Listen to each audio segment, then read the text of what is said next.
Today I'm going to alter the way you look at fashion the second this video ends with this nerdy diagram. I've said this about fashion my entire, online career. Fashion isn't just about how you perceive the design, it is also about the interaction with you and your environment. I know you love your Stone Islands and I know you love your CP Company goggle jacket, but do you really think these brands would have mattered if the brands themselves didn't represent something? Do you really think the casuals chose to wear the goggle jackets simply because they look good? No chance. As seen in this graph titled the Damn Wars diagram, it maps out the levels of interaction and relationship between fashion and us.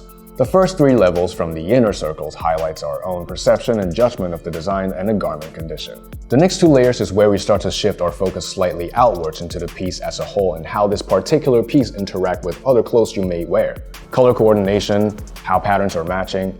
For example, you wear a baggy tee with a huge sleeve and try to put on a more fitted jacket on top. You realize that the sleeve of your baggy tee will end up bundled up and stuffed into that fitted jacket sleeve. This is garment interaction. In the next three, we see something that isn't entirely about fashion. It is about how your body reacts to the clothes you're wearing. Garment-body interaction, kinetic interaction, which is personally something really important to me because if the mohair sweater is irritating me, I do not care if it makes me feel like a rock star.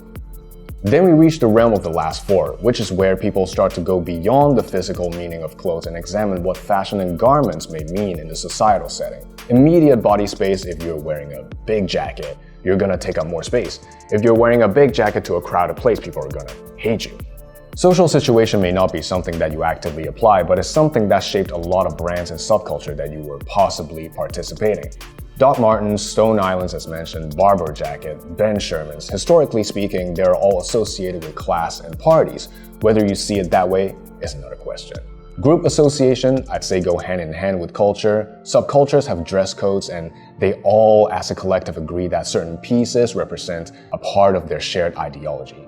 Football hooligans will wear the same items so they can identify each other. One famous example would be the Burberry cap. Another football-related example will be people wearing the goggle jacket because they want to conceal their identity. This is part of the hooligan culture. In Japan, they have karasuzoku, a subculture where people would only wear black, a bit of a statement against traditional beauty standard, in part started by Rei Kawakubo. There's nothing wrong with the sole focus on clothes and that you may never want to care about anything beyond the first few levels, but being ignorant of fashion's importance in society and the everyday interaction it has with us is not how we do things here.